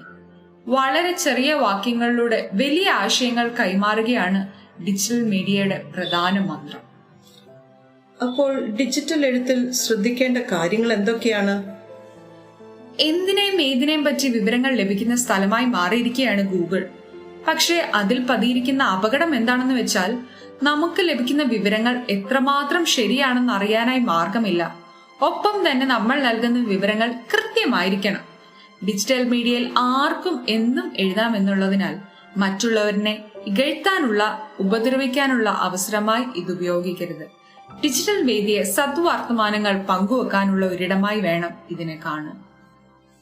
സ്വന്തം സമൂഹത്തിലെ ചെറുപ്പക്കാർ മാത്രമല്ല, ലോകമെങ്ങുമുള്ള അനേകായിരങ്ങൾ ഇന്ന് യൂത്ത് റെവല്യൂഷനായും പ്രെറ്റി തോട്ട്സിനായി കാത്തിരിക്കുന്നു. ദൈവത്തിൽ നിന്നും തന്റെ മനസ്സിലേക്ക് സുന്ദര ചിന്തകൾ ചേക്കേറുവാൻ സഹോദരി പ്രെറ്റിയും കാത്തിരിക്കുന്നു. ക്രിസ്തീയ സഹോദരി 4-ാം വർഷത്തിലേക്ക്. സഹോദരിമാരുടെ ആത്മീക ഉന്നമനത്തിനും അവരെ സുവിശേഷവൽക്കരണത്തിന് സജ്ജരാക്കുന്നതിനും പ്രാർത്ഥനയിൽ പോരാടുന്നതിനും പ്രായോഗിക ക്രിസ്തീയ ജീവിതത്തിന് വ്യക്തമായ അവബോധം നൽകുന്നതിനും ലക്ഷ്യമിട്ട് 2018 സെപ്റ്റംബർ മാസം ആരംഭിച്ച ഒരു പ്രസിദ്ധീകരണമാണ് ക്രിസ്തീയ സഹോദരി ദ്വൈമാസിക. പിന്നിട്ട വഴികളെക്കുറിച്ച് ഓർക്കുമ്പോൾ ദൈവത്തിന് എത്ര നന്ദി അർപ്പിച്ചാലും മതിയാവുകയില്ല. ചുരുക്കം ചില സഹോദരിമാരുമായി ഈ പ്രവർത്തനം ആരംഭിക്കുമ്പോൾ ക്രിസ്തീയ സഹോദരിക്ക് വേണ്ടത്ര എഴുത്തുകാരുണ്ടായിരുന്നില്ല. എന്നാൽ കഴിഞ്ഞ 3 വർഷങ്ങൾക്കിടയിൽ എഴുതുവാൻ കഴിവും കൃപയും ലഭിച്ച സഹോദരിമാരെ കണ്ടെത്തുവാനും അവരെ പ്രോത്സാഹിപ്പിക്കുവാനും സഹോദരിക്ക് സാധിച്ചിട്ടുണ്ട്. മാത്രമല്ല, ശക്തരായ എഴുത്തുകാരെ വാർത്തെടുക്കേണ്ടതിന് ക്രിസ്തീയ സഹോദരിയുടെ നേതൃത്വത്തിൽ എഴുത്തുകാർക്കു വേണ്ടിയുള്ള ക്ലാസുകളും വർക്ക്ഷോപ്പുകളും നടന്നു വരുന്നു. ഒപ്പം സഹോദരി റൈറ്റേഴ്സ് എന്ന പേരിൽ പ്രവർത്തിക്കുന്ന വാട്സാപ്പ് കൂട്ടായ്മയും. ക്രിസ്തീയ സഹോദരിയുടെ ഓരോ ലക്കങ്ങളും മനോഹരമാക്കുന്നതിന് പിന്നിൽ കർമ്മനിരതരായി ഊർജ്ജസ്വരതയോടെ നിന്ന് പ്രവർത്തിക്കുന്ന ഒരു ടീം തന്നെയുണ്ട്. അവരുടെ നിസ്വാർത്ഥമായ സഹകരണവും പ്രവർത്തനവും സഹോദരിയുടെ വളർച്ചയ്ക്ക് ഏറെ സഹായകരമായി തീർന്നിട്ടുണ്ട്. ക്രിസ്തീയ സഹോദരി മാഗസിനോടനുബന്ധമായി പ്രവർത്തിക്കുന്ന വാട്സാപ്പ് കൂട്ടായ്മകളിലൂടെയും ധാരാളം ശുശ്രൂഷകൾ നടന്നു വരുന്നു. അത് സഹോദരിമാരുടെ ആത്മീക വളർച്ചയ്ക്ക് വളരെയധികം പങ്കുവഹിക്കുന്നുണ്ട്. അതിൻ്റെ പിന്നിലും സഹോദരിമാരുടെ കൂട്ടായ പ്രവർത്തനമാണുള്ളത്. ഗുരുമൊഴി, ഗുരുചരണം, ഗുരുഭാഷ്യം, കഥാപാത്ര പഠനം, Bible study, Bible quiz, chain prayer, group prayer, പുലർകാല ഗീതം, സായാഹ്ന ഗീതം തുടങ്ങി വിവിധ പ്രോഗ്രാമുകൾ അതിലുണ്ട്. സൂമിലും ശുശ്രൂഷകൾ നടക്കുന്നുണ്ട്. മലയാളത്തിലും തമിഴിലും ഇപ്പോൾ ഹിന്ദിയിലും ക്രിസ്തീയ സഹോദരിയുടെ പ്രവർത്തനങ്ങൾ നടക്കുന്നുണ്ട്. പ്രായഭേദമന്യേ ധാരാളം സഹോദരിമാർ സഹോദരിയുടെ ഭാഗമായി മാറിയിരിക്കുന്നു. സഹോദരിയുടെ ആരംഭം മുതൽ ഞങ്ങളോടൊപ്പം യാത്ര ചെയ്ത ഞങ്ങളുടെ സഹോദരി ഹന്നമോളുടെ വേർപാട് ഞങ്ങളെ ഏറെ ദുഃഖിതരാക്കുന്നു. എങ്കിലും ദൈവോദ്ദേശത്തെ ഞങ്ങൾ പൂർണ്ണമായും അംഗീകരിക്കുന്നു. ക്രിസ്തീയ സഹോദരി ഒരാത്മീക ശുശ്രൂഷയാണ്. ഈ ശുശ്രൂഷയുടെ അനുഗ്രഹത്തിനായി പ്രാർത്ഥിച്ചവർക്കും പ്രോത്സാഹനാർഹമായ വാക്കുകൾ തന്നവർക്കും ക്രിസ്തീയ സഹോദരിയെ ഇരു കരങ്ങളും നീട്ടി സ്വീകരിച്ച ഞങ്ങളുടെ ബഹുമാന്യ വായനക്കാർക്കും സഹോദരിയിലെ എല്ലാ അണിയറ പ്രവർത്തകർക്കും ഹൃദയപൂർവ്വം നന്ദി. ക്രിസ്തീയ സഹോദരിക്ക് വേണ്ടി എഡിറ്റർ. നീരുറവ തേടിയവൾ അക്സ. എഴുതിയത് ബിൻസി ചാൾസ്. കാലേബിന്റെ മകളായ അക്സയുടെ ജീവിത വഴിത്താരയുടെ വാതായനം തുറന്ന് ഒഗ്നിയിൽ പ്രവേശിക്കുന്നു. കുടുംബിനി ആയവൾ തുടക്കത്തിൽ തന്നെ ജീവിതത്തെ ഗൗരവമായി കാണുന്നു. ഭൗമിക കാര്യങ്ങളിൽ ശ്രദ്ധ വെച്ചിരുന്ന അക്സ തനിക്ക് ലഭിച്ച ഭൂമിയിൽ നീരുറവയുടെ അഭാവം കാണുന്നു. ആ കുറവ് ഒട്ടും ചെറുതല്ല എന്ന് തിരിച്ചറിഞ്ഞ് അത് സ്വന്തമാക്കുവാൻ ആഗ്രഹിക്കുന്നു. ആഗ്രഹം ഉള്ളിൽ അലതല്ലുമ്പോൾ പിതാവിന്റെ ചോദ്യം, നീ എന്താണ് ആഗ്രഹിക്കുന്നതെന്ന്. ആഗ്രഹം തുറന്നു പറഞ്ഞ അക്സയ്ക്ക് മലയിലും താഴ്വരയിലും നീരുറവ കൊടുത്തു. വേനൽക്കാലത്ത് കിണറ്റിലെ വെള്ളം പതിവായി വറ്റുമ്പോൾ ഏതൊരു വ്യക്തിയും ആഗ്രഹിക്കും ഉറവയുള്ള അല്പം ഭൂമി സ്വന്തമായി ഉണ്ടായിരുന്നെങ്കിലെന്ന്. വാങ്ങുന്ന അല്ലെങ്കിൽ ലഭിക്കുന്ന ഭൂമിയിൽ ആദ്യം തേടുക നീരുറവ ആണ്. ജീവൻ നിലനിർത്താൻ ജലം അത്യന്താപേക്ഷിതമാണ്. അത് നിത്യോപയോഗ വസ്തുവുമാണ്. ജീവിതത്തിൽ ഒരു മനുഷ്യന് അവശ്യ ഘടകമാണ് വെള്ളം. മാലിന്യം അകലുമ്പോൾ ദുർഗന്ധം അകലുന്നു, ശോഭ വർദ്ധിക്കുന്നു, ആരോഗ്യം മെച്ചപ്പെടുന്നു. നീരുറവയുടെ ആവശ്യകതയും അതിൽ നിന്നും ലഭ്യമാകുന്ന നന്മയും മനസ്സിലാക്കി നീരുറവ സ്വന്തമാക്കിയ സാമർഥ്യമുള്ള ഭാര്യ അക്സ. സദൃശ്യം 31:16. ഭൗമികമായ നീരുറവയിൽ മാത്രം ശ്രദ്ധ കേന്ദ്രീകരിച്ച് ജീവിതം നയിച്ചവൾ എന്ന് അക്സയെ കരുതുന്നവരുമുണ്ടാകാം. ഒരു നിമിഷം നമുക്ക് നോക്കാം ആ കുടുംബത്തെ ദൈവം എങ്ങനെ മാനിച്ചു എന്ന്. ദൈവത്താൽ തിരഞ്ഞെടുക്കപ്പെട്ട ഇസ്രായേൽ ജനം ദൈവം തങ്ങളെ ഏൽപ്പിച്ച ഉത്തരവാദിത്വവും ദൈവത്തിൽ നിന്നും ലഭിച്ച നന്മകളെയും മറന്ന് യഹോവയ്ക്ക് അനിഷ്ടമായത് പ്രവർത്തിച്ചതുകൊണ്ട് ദൈവകോപം അവരുടെ മേൽ ജ്വലിച്ചു. ഇസ്രായേൽ ജനത്തിന്റെ നിലവിളി ദൈവസന്നിധിയിൽ എത്തിയപ്പോൾ തന്റെ സ്വന്തം ജനത്തിന്റെ കണ്ണീരിന്റെ മുമ്പിൽ മനസ്സലിയുന്ന കരുണാമയനായ ദൈവം ഈ ജനത്തെ രക്ഷിക്കേണ്ടതിന് രക്ഷകനായി തെരഞ്ഞെടുത്തത് ഒത്നീയേലിനെ ആയിരുന്നു. ന്യായമായും നമുക്കിങ്ങനെ ചിന്തിക്കാം: സ്വജനത്തിലുള്ളവർ യോഗ്യമല്ലാത്ത ജീവിതം നയിക്കുമ്പോൾ ദൈവഭക്തിയോടെ ദൈവം ഉയർത്തുവാൻ തക്ക വിധം ആ കുടുംബം തങ്ങളെ തന്നെ മലിനപ്പെടുത്താതെ ശോഭ ഉള്ളതായി ദൈവം മുമ്പാകെ നിൽക്കേണ്ടതിന് ദൈവിക കൽപ്പനകളായ നീരുറവയിൽ നിന്ന് ദാഹവും വിശപ്പും ശമിപ്പിച്ച് മാലിന്യം അകറ്റി ദൈവേഷ്ടം മനസ്സിലാക്കി ജീവിച്ചതുകൊണ്ട് ഒത്നീയേലിനെ ഇസ്രായേൽ ജനത്തിന്റെ രക്ഷകനായി എഴുന്നേൽപ്പിച്ച് ദൈവം ആ കുടുംബത്തെ മാനിക്കുന്നു. ന്യായാധിപന്മാർ 3:9. ഏതൊരു പുരുഷന്റെയും ഉയർച്ചയ്ക്ക് പിന്നിൽ ഒരു സ്ത്രീയുണ്ട്. സദൃശ്യം 31:23. സാമർഥ്യമുള്ള ഭാര്യയെക്കുറിച്ച് പറയുന്നു: അവളുടെ ഭർത്താവ് പട്ടണവാതിൽക്കൽ പ്രസിദ്ധനാകുന്നു. ഇവിടെ ഇസ്രായേൽ ജനത്തിന് മുഴുവൻ രക്ഷകനായി അക്സയുടെ ഭർത്താവായ ഒത്നീയേലിനെ ദൈവം ഉയർത്തിയിരിക്കുന്നു. പലവിധമായ കഷ്ടത അനുഭവിക്കുന്ന ജനത്തിന് തൻ്റെ ജീവിതകാലം മുഴുവൻ ആശ്വാസമായി നിലനിൽക്കുവാൻ സാധിച്ചു. കുടുംബത്തെ ശിഥിലമാക്കുവാനും പിന്നിൽ നിന്ന് എല്ലാ നിലയിലും ഉയർത്തുവാനും ഭാര്യയ്ക്ക് സാധിക്കുമല്ലോ. കുടുംബത്തിൽ ഭാര്യ, അമ്മ എന്നീ പദവികൾ അലങ്കരിക്കുന്ന നാം ഓരോരുത്തരും നമ്മെ ഏൽപ്പിച്ചിരിക്കുന്ന ഉത്തരവാദിത്തം തിരിച്ചറിഞ്ഞാണോ പങ്കാളിയോടും മക്കളോടുമൊപ്പം ജീവിത നൗക തുഴയുന്നത്? അവർ പ്രശംസിക്കപ്പെടുവാൻ ഭാര്യ, അമ്മ എന്നീ നിലയിൽ നമ്മുടെ പിന്തുണയും ഉണ്ടാകണം. അക്സയുടെ ജീവിതത്തിലും നിരാശപ്പെട്ടു പോകുവാൻ സാധ്യതയുള്ള ജീവിത സാഹചര്യങ്ങൾ ഉണ്ടായിരുന്നു. അവർ ചെയ്ത തെറ്റുകളുടെ ശിക്ഷയായി രോഗം, പീഡനം, മരണം ഒക്കെ അവർ നേരിട്ടു. ഇന്ന് നാമും ഭയം, രോഗം, വേർപാട്, നഷ്ടം ഇവയുടെ മുന്നിൽ പകച്ചു നിൽക്കുന്നവരാകാം. എന്നാൽ ഇതിനെ മറികടന്ന് പ്രത്യാശയുടെ കിളിവാതിൽ തുറന്ന് പുതുജീവന്റെ പൊൻപുലരി കാട്ടിത്തരുന്ന ദൈവവചനം ബൈബിൾ ആകുന്ന നീരുറവ സ്വന്തമാക്കാം. അതിനരികിലേക്ക് പോകാം. ഈ നീരുറവയുടെ പ്രത്യേകതകൾ ചുരുക്കത്തിൽ: 1. ശാരീരികവും ആത്മീകവുമായ ജീവന്റെ നിലനിൽപ്പിന് ഉത്തമം. 2. മാലിന്യമകറ്റി സ്വന്തമായും മറ്റുള്ളവർക്കും സൗരഭ്യം കൊടുക്കുവാൻ ഉത്തമം. 3. ഉള്ളിലുള്ള ഏകാന്തതയും ശൂന്യതയും അകറ്റി പ്രതീക്ഷയുടെ പുതിയ അധ്യായം തുറക്കുന്നതിന് ഉത്തമം. സർവോപരി ഈ ബൈബിളാകുന്ന നീരുറവ നാം മലിനപ്പെട്ട് ജീവിക്കുന്ന അവസ്ഥയിലും നമുക്ക് വേണ്ടി പ്രാണനെ തന്ന് സ്നേഹിച്ച സ്നേഹിതനെ പരിചയപ്പെടുത്തി തരുന്നു. സ്വർഗമൊരുക്കി സന്തോഷവും സമാധാനവും ആസ്വദിക്കാൻ നമ്മെ ക്ഷണിക്കുന്നതിൻ്റെ സംഭവം ഒരു കഥ പോലെ പറഞ്ഞു തരും ഈ നീരുറവ. അതിനരികിലേക്ക് പോകാം, അനുഗ്രഹം പ്രാപിക്കാം. അന്ന് അവരെല്ലാവരും കൂടി അക്കരയ്ക്ക് പോയി. ഏറെ വിഷമകരമായൊരു യാത്ര. ഗുരുവിനൊപ്പമുള്ള ഓരോ യാത്രകളും അവർക്ക് സന്തോഷകരമാണ്. പക്ഷേ ഈ പ്രാവശ്യം ചില അപ്രതീക്ഷിത സാഹചര്യങ്ങൾ അവർക്ക് നേരിടേണ്ടി വന്നു. ഗലീല കടലിൽ കൊടുങ്കാറ്റുണ്ടാകുന്നത് സാധാരണമാണ്. അവരിൽ മിക്കപേരും മീൻപിടുത്തക്കാരായതുകൊണ്ട് അവർക്കത് അറിവുള്ളതുമാണ്. കടലിനപ്പുറം മറ്റൊരു ലോകത്തെക്കുറിച്ച് അവർ ചിന്തിച്ചിട്ട് പോലും ഉണ്ടാവില്ല. ശക്തമായ ചുഴലിക്കാറ്റ് ആഞ്ഞടിച്ച് പടകിൽ തിര തള്ളിക്കയറി പടക് മുങ്ങുമാറായി അവർ നശിക്കാറ്. ഗുരുവാകട്ടെ അമരത്ത് തലയണ വെച്ച് ഉറക്കവും. വീശിയടിച്ചിന്റെ കാറ്റിന്റെ വേഗത അവരെ പരിഭ്രാന്തരാക്കി. ഗുരു കൂടെയുള്ളപ്പോഴൊന്നും അവർ അസ്വസ്ഥരായിട്ടില്ല. മറ്റുള്ളവരുടെ വേദനകൾ അവർ പറയുന്നതിന് മുമ്പേ മനസ്സിലാക്കുന്ന ഗുരു, തൻ്റെ അടുക്കൽ വരുന്നവരെയൊക്കെ സമാധാനത്തോടെ പറഞ്ഞയക്കുന്ന ഗുരു, വീശിയടിക്കുന്ന കാറ്റിൽ ശിഷ്യഗണങ്ങൾ ആടിയുലയുമ്പോൾ നല്ല ഉറക്കത്തിലാണ്. ഗുരുവിൻ്റെ ഉറക്കം ഒരു നിസ്സഹകരണ മനോഭാവമായി തോന്നിയതുകൊണ്ടാവണം അവർ ചോദിക്കുന്നുണ്ട്, ഞങ്ങൾ നശിച്ചു പോകുന്നതിൽ നിനക്ക് വിചാരമില്ലയോ എന്ന്. ഒരു കടലോളം വികാരവിക്ഷോഭങ്ങളുമായി ആഴക്കടലിലേക്ക് വീഴുമോ എന്ന ചിന്ത കുറച്ചൊന്നുമല്ല അവരെ ഭയപ്പെടുത്തിയത്. ഭയചകിതരായ ശിഷ്യഗണത്തിന്റെ ചോദ്യത്തിനു മുമ്പിൽ ക്രിസ്തു എഴുന്നേറ്റ് കാറ്റിനെ ശാസിച്ചു, കടലിനെ ശാന്തമാക്കി, പടകിനെ സൂക്ഷിച്ചു.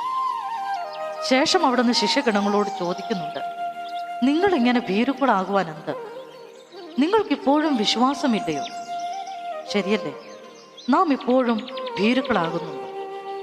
കാലങ്ങൾ കുറെ ആയിട്ടുണ്ട് അവിടുന്ന് നമ്മുടെ നാഥനും കർത്താവുമായി നിൽക്കാൻ തുടങ്ങിയിട്ട്.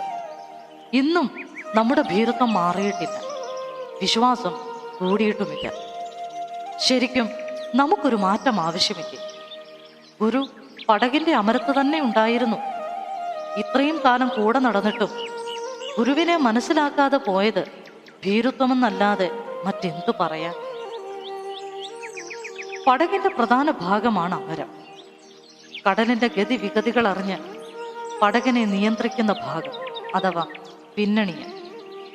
ആ ഭാഗത്ത് തന്നെ ക്രിസ്തു ഉണ്ടായിരുന്നു. കാരണം നമ്മുടെ വിചാരങ്ങളെക്കാൾ അവിടുന്ന് നമ്മെക്കുറിച്ച് വിചാരമുണ്ട്. പടകിന്റെ അമരത്ത് തലയണ വെച്ചുറങ്ങുമ്പോൾ പടകിന്റെ പൂർണ്ണ നിയന്ത്രണം അവിടുന്ന് ഏറ്റെടുക്കുകയായിരുന്നു. പടകിനെയും പടകിലുള്ളവരെയും സംരക്ഷിക്കും. പടകിനെ മാത്രമല്ല, ഈ പ്രപഞ്ചത്തെ മുഴുവൻ നിയന്ത്രിക്കുവാൻ കഴിവുള്ളവനാണ് തങ്ങളോടൊപ്പമുള്ളതെന്ന് തിരിച്ചറിയുവാൻ കഴിയാതെ പോയതുകൊണ്ടാവണം ശിഷ്യന്മാർ ഭയപ്പെട്ടത്. അവിടുന്ന് നമ്മുടെ അമരക്കാരനായി ഉണ്ടെങ്കിൽ നാം ഭയക്കേണ്ടതില്ല. നമ്മുടെ ജീവിതത്തിൽ ഏറെ പ്രാധാന്യം കൊടുക്കേണ്ടത് ക്രിസ്തുവിനാണ്. ക്രിസ്തുവിനുള്ള പ്രാധാന്യം നമ്മിൽ നിന്നും അന്യമാകുമ്പോഴാണ് നാം ഭീരുക്കളായി മാറുന്നത്. ഈ അമരക്കാരൻ്റെ മക്കളാകുവാൻ നമുക്ക് ലഭിച്ച അവസരം എത്ര ശ്രേഷ്ഠം! അവിടുന്ന് നമ്മെ ഒരിക്കലും കൈവിടുകയില്ല. നമ്മുടെ പ്രിയപ്പെട്ടവരെല്ലാം നമ്മെ ഉപേക്ഷിച്ചാലും, അവർ നമ്മിൽ നിന്നെല്ലാം അകന്നു മാറിയാലും നമ്മെ സ്നേഹത്തോടെ ഗുരു തന്നോട് ചേർത്തുന്നു. ഗുരു ദോഷമായി ഒന്നും ചെയ്യുകയില്ല. ഈ ജീവിതയാത്രയിൽ നേരിടുന്ന കഷ്ടങ്ങളിൽ തളർന്നു പോകാതെ നിലനിൽക്കേണ്ടതിന് എന്നും എപ്പോഴും ഈ അമരക്കാരൻ നമ്മോടൊപ്പമുണ്ട്. നമുക്ക് അനുകരിക്കുവാൻ കഴിയുന്ന ഒരേ ഒരു ഗുരു. ഇത്ര ശ്രേഷ്ഠനായ നാഥൻ്റെ അനുഗാമികളാകുവാൻ അവിടുന്ന് നമ്മെ തെരഞ്ഞെടുത്ത മഹാസ്നേഹത്തിന് നന്ദി പുരസ്സരം ആ പാദങ്ങളിൽ നമുക്ക് വീഴാം. ആമേൻ. ஆவிக்குரிய நெருக்கடி. இந்த உலகில் எல்லா விதமான நிலைமையிலும் மிகவும் நெருக்கடியின் மத்தியில் நாம் வாழ்ந்து வருகிறோம். குறிப்பாக பொருளாதார நெருக்கடி, சமுதாய நெருக்கடி, குடும்பங்களில் அன்றாடம் நாம் சந்தித்து வரும் நெருக்கடிகள், இவற்றை நாம் தொடர்ந்து சந்தித்து வருகிறோம். மனிதர்கள் இழப்புகளையும் பலவிதமான இன்னல்களையும் அடைந்து வருகிறார்கள். இந்த நெருக்கடிகள் நமக்கு ஆவிக்குரிய நிலைமையிலும் நெருக்கடியை தந்து வருகிறது.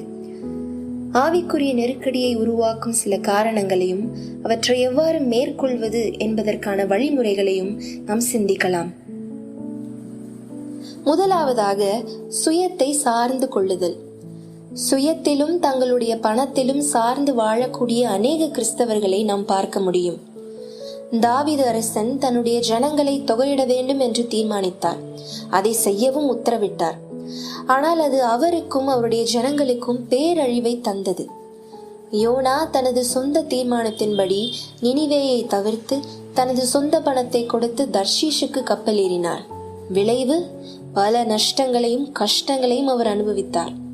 பீலையாம் தீர்க்கதரிசி பொருளாசைக்கு உட்பட்டு தனது சுயத்தை சார்ந்து செயல்பட்டதால் சபிக்கப்பட்டவனானான்.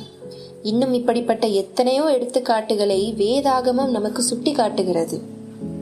இன்றைக்கும் கிறிஸ்துவின் நாமம் தரித்த அநேக கிறிஸ்தவர்கள் தங்களுடைய வாழ்க்கையில் தேவனை சார்ந்து இருப்பதை விட்டு தங்களின் சுயத்தை சார்ந்து உலக இச்சைகளுக்கும் பொருளாசைக்கும் இடம் கொடுத்து வாழ்வதை நாம் காண்கிறோம்.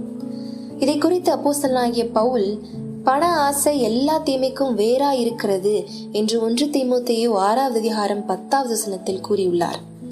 சாலமோன் ஞானியும் ஐஸ்வர்யவானாக வேண்டும் என்று பிரயாசப்படாதே, சுய புத்தியை சாராதே என்று நீதிமொழிகள் 23:4 கூறியுள்ளார். இப்படி வேதம் நமக்கு கற்றுத்தருகிறது. இரண்டாவதாக கீழ்ப்படியாமை. எல்லா காலகட்டத்திலும் நெருக்கடிகளை மனிதர்கள் தங்களின் கீழ்ப்படியாமை மூலமாகவே அடைந்து வருகின்றார்கள். இது ஆதி மனிதனாகிய ஆதாம் மூலமாகவே ஆரம்பமாகிறது. ஆதாம் தேவனுக்கு கீழ்ப்படியாததால் தான் எல்லா மனுஷரும் கீழ்ப்படியாமையின் பிள்ளைகளானார்கள். இஸ்ரவேல் ஜனங்கள் தேவனுக்கு முன்பாக கீழ்ப்படிவோம் என்று வாக்குறுதி அளிக்கிறதை பின்வரும் வசனங்கள் மூலம் அறிகிறோம். யாத்ராகமம் 24வது அதிகாரம் 7வது வசனம், யோசுவா 24வது அதிகாரம் 24வது வசனம். ஆனால் அந்த வாக்குறுதியை மீறியதால் அவர்கள் கீழ்ப்படியாமையின் பிள்ளைகளானார்கள். யோனா தனது கீழ்ப்படியாமையினால் தேவ கட்டளையை மீறி நினிவே பட்டணத்திற்கு எதிராக கப்பல் ஏறியதைப் போல் இன்னும் அநேகரை கீழ்ப்படியாதவர்களாய் வேத புத்தகத்தில் காணலாம். ஆனால் நமது இரட்சகர் பெரும் பெரும் நெருக்கடிகளுக்கு மத்தியிலும் கீழ்ப்படிந்து வெற்றி கண்டார் என்பதே நமக்கு மிகச்சிறந்த மாதிரியாய் இருக்கிறது. அவர் சிலுவையில் மரண பரியந்தம் கீழ்ப்படிந்தவராய் தம்மை தாமே தாழ்த்தினார் என்று பிலிப்பியர் 2வது அதிகாரம் 8வது வசனத்தில் காண்கிறோம். கிறிஸ்துவனுடைய கீழ்ப்படிதலே கீழ்ப்படியாமையின் பிள்ளைகளாகிய நம்மை அவருடைய பிள்ளைகளாக மாற்றினது. ஆவிக்குரிய நெருக்கடிகளை கீழ்ப்படிதலின் மூலம் வெற்றி கொள்வோம். வேத வசனம் பிள்ளைகள் பெற்றாருக்கும் வேலைக்காரர்கள் தங்களின் எஜமான்களுக்கும் இன்னும் யாருக்கெல்லாம் கீழ்ப்படிய வேண்டும் என்று கற்றுத்தருகிறது. தேவ பிள்ளைகள் ஒருவரோடு ஒருவர் நேரடி தொடர்பு கொள்ள இயலாத நிலையில் இருப்பதால் நாம் எச்சரிக்கையாக இருப்போம். மூன்றாவதாக, வாழ்க்கையில் வரும் பிரச்சனைகள். ஆவிக்குரிய நெருக்கடிக்கு மிக முக்கிய காரணமாக அமைவது அன்றாட வாழ்க்கையில் நாம் சந்திக்கும் பிரச்சனைகளே. அதுவும் இப்பொழுது நாம் வாழ்ந்து வரும் சூழ்நிலையில் விசுவாசிகள் சந்தித்து வரும் பிரச்சனைகள் ஏராளம். விசுவாசிகள் தங்களது அன்பானவர்களை இழந்து, வேலைகளை இழந்து, எல்லா விதத்திலும் உள்ள வாழ்வாதாரங்களையும் இழக்க நேரிட்டுள்ளது. இன்னும் சிலர் நோய்வாய் படுக்கையில் காணப்படுகின்றனர். இதுவே அவர்கள் தேவனை தூஷிக்கிறதற்கும் விசுவாச வாழ்க்கையின் பின்வாங்குதலுக்கும் காரணங்களாகின்றன. நீங்கள் ஒன்றுக்கும் கவலைப்படாதிருங்கள் என்று பிலிப்பியர் 4வது அதிகாரம் 6வது வசனத்தில் சொல்லப்பட்ட தேவனுடைய வார்த்தையை மறந்து விடுகிறவர்களாய் அல்லவா நாம் இருக்கிறோம். ஆம், ஜீவனுக்காக நாம் கவலைப்பட தேவையில்லை என்று மத்தேயு 6வது அதிகாரம் 25வது வசனம் இவ்வாறாக கூறுகிறது. மத்தேயு 6வது அதிகாரம் 27வது வசனத்தில் மேலும் கவலைப்படுகிறதுனால் சரீர அளவோடு ஒரு முழத்தை கூட்ட முடியுமா என்று கவலைப்படுகிறவர்களை பார்த்து தேவன் கேட்கிறார். நாம் எல்லாரும் விசேஷித்தவர்கள். விசேஷ விதமாய் தேவன் நம்மை ஆசீர்வதித்திருக்கிறார். பேதுரு கூட தனது நிருபத்தில் உங்கள் கவலைகளை எல்லாம் அவர் மீது வைத்து விடுங்கள் என்று கூறியுள்ளார். பயப்படாதே என்று கர்த்தர் 365 தடவை தமது வேத புத்தகத்தில் நமக்காகவே எழுதி வைத்துள்ளார். அவர் நம்முடனே இருக்கிறார். நாம் கவலைப்படுவதனால் எவ்விதமான பயனும் இல்லை. நெருக்கடியை மேற்கொள்ளும் விதம். ஆவிக்குரிய வாழ்வில் ஏற்படும் ஆவிக்குரிய நெருக்கடிகளை மேற்கொள்ள வேண்டிய சில வழிமுறைகளை பார்க்கலாம். முதலாவதாக, தேவனை வாஞ்சித்தல். சங்கீதம் 42வது அதிகாரம் 1வது வசனத்தில் மானானது நீரோடைகளை வாஞ்சித்து கதறுவது போல தேவனே என் ஆத்துமா உம்மை வாஞ்சித்து கதறுகிறது என நாம் பார்க்கிறோம். தாவீது அரசன் தனது மாமனார் சவுல், மகன் மற்றும் பெலிஸ்தியர் போன்ற தன்னுடைய எதிரிகளிடம் இருந்து வந்த எத்தனையோ நெருக்கடியான நேரங்களில் தாவீது தன்னை கர்த்தருக்குள் திடப்படுத்தி கொண்டதை பார்க்கிறோம். அவர் பாவத்தில் விழுந்தபோது தேவனிடம் ஒப்புரவாகி தேவனை தேடும்படி வாஞ்சிக்கிறதை காண முடியும். கர்த்தருடைய மகிமை தங்கிய சமூகத்தில் இருப்பதையும் அவருடைய கற்பனைகளை வாஞ்சிக்கிறதையும் சங்கீதம் 26வது அதிகாரம் 8வது வசனத்தில் வாசிக்கிறோம். ஒரு விசுவாசியின் வாழ்க்கையில் நெருக்கடிகள் வரும்போது கர்த்தரை வாஞ்சிக்கிறவனாகவும் அது மட்டுமே அவனது நோக்கமாகவும் இருக்க வேண்டும். தானியேல் தன்னுடைய வாழ்க்கையில் ஏற்பட்ட நெருக்கடியான வேளையில் தேவ சமூகத்தில் இருப்பதையே நாடினார். அதுவே சிங்கங்களின் வாயை கட்டியது. பெரும் நெருக்கடியான நிலையிலும் பவுலையும் சீலாவையும் சிறைச்சாலையில் கர்த்தரை துதித்து பாடச் செய்தது அவர்கள் தேவ சமூகத்தில் இருந்ததே காரணமாகும். இப்படியாக அவர்கள் நெருக்கடியை மேற்கொண்டனர். இன்று விசுவாசிகள் சந்திக்கும் எல்லா விதமான நெருக்கடிகளையும் தேவனையும் அவருடைய வசனத்தையும் வாஞ்சித்து அவருடைய சமூகத்தில் இருந்தே இந்த நெருக்கடிகளை மேற்கொள்ளலாம். இரண்டாவதாக, மாய்மாலத்தை தவிர்க்கவும். இன்றைய நாட்களில் கிறிஸ்தவர்களில் பெரும்பாலானோர் தங்களின் ஆவிக்குரிய வாழ்க்கையில் முகமூடி அணிந்தவர்களாய் காணப்படுகின்றனர். அனனியாவும் சப்பிராவும் தங்களை பக்தி உள்ளவர்களாக காண்பிக்க தேவ சமூகத்தில் பொய் சொன்னார்கள். ஒரு தேவனுடைய பிள்ளை தன்னிடம் இல்லாததை வெளிக்காட்டுவதை தேவன் வெறுக்கிறார். அவர்கள் உடனடியாக தேவனிடம் தண்டனை பெற்றார்கள். தேவன் பட்சிக்கிற அக்கினியாய் இருக்கிறார். இதை ஒருபோதும் நாம் மறந்துவிடக்கூடாது. தேவ சமூகத்தில் மாய்மாலம் பண்ணாமல் உண்மையான நிலையில் காணப்படுவதே தேவனுக்கு பிரியம். தேவன் இதயங்களை ஆராய்ந்து அறிந்திருக்கிறார். மாய்மாலம் பண்ணாமல் நெருக்கடிகளை மேற்கொள்வோம். மூன்றாவதாக, சர்வாயுத வர்க்கத்தை தரித்துக் கொள்ளுதல். ஆவிக்குரிய பிரச்சனைகளை மேற்கொள்வதற்காக தேவனால் கொடுக்கப்பட்ட பேராயுதம்தான் சர்வாயுத வர்க்கம். இதை எபேசியர் 6வது அதிகாரம் 11வது வசனம் முதல் 18வது வசனம் வரை வாசிக்கலாம். ஒரு போர் வீரன் அணியும் போராடையை போல சர்வாயுத வர்க்கத்தை தரித்தவர்களாய் நாம் காணப்பட வேண்டும். அத்தகைய ஆடை எப்படிப்பட்டது என்று குறிப்பிடப்பட்டுள்ளது. சத்தியம் என்னும் கச்சை மற்ற எல்லா ஆயுதத்தையும் தாங்கும். மார்க்கவசம் நமது இருதயத்தை கிறிஸ்துவனுடைய நீதியால் காக்கும்படியாக கொடுக்கப்பட்டுள்ளது. ஆயத்தம் என்னும் பாதரட்சை தேவனுடைய வழி நடத்துதலுக்கு எப்போதும் ஆயத்தமாய் இருக்கும்படியாக கொடுக்கப்பட்டிருக்கிறது.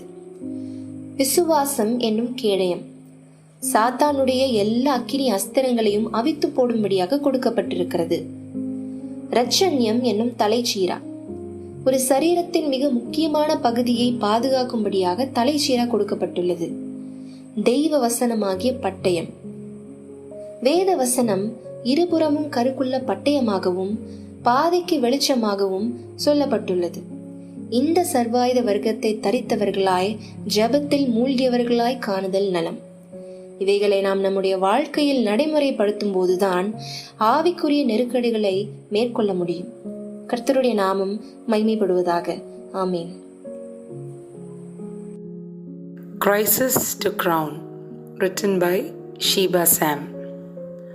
The world seems to be heading towards a new era, AC and BC. Yes, after Corona and before Corona. There is change, uncertainty, and crisis everywhere. Loss of dear ones, sickness, suffering, unemployment, financial struggles, long wait for admissions, placements, marriage, and the like. Can we face this depressing time with cheer? Can we turn crisis into opportunities? Looking into the lives of 3 young men will teach us how to turn our crisis to crowns. Joseph, from prison to palace. Joseph, lonely and troubled in a foreign land, stripped off from his family, devoid of privileges as dad's favorite son, drinking the bitter cup of betrayal by his own brothers. To make things worse, he was tempted to sin day after day when he was barely 20 years old. That enticement promised him many rewards in Potiphar's house. No one would know if he said yes to sin. He stood ground as he was aware of the presence of God, before whose eyes everything lies naked and exposed. Hebrews 4:13. The true test of our character is what we are when no one watches us. D.L. Moody said, "Character is what you are in the dark." We are often focused on the outward appearance that we neglect the more important issues of the heart. We can put the best mask in the church or on the Zoom platform, but who we are when there are no familiar faces around us is the true test of our spirituality. When there was no Bible, no spiritual counsel, no family or fellowship, Joseph feared God and asked, "How then can I do this great wickedness and sin against God?" What are we doing when no one is watching us? What is transpiring behind the locked doors today? What do we watch on our phones in the wee hours of the night?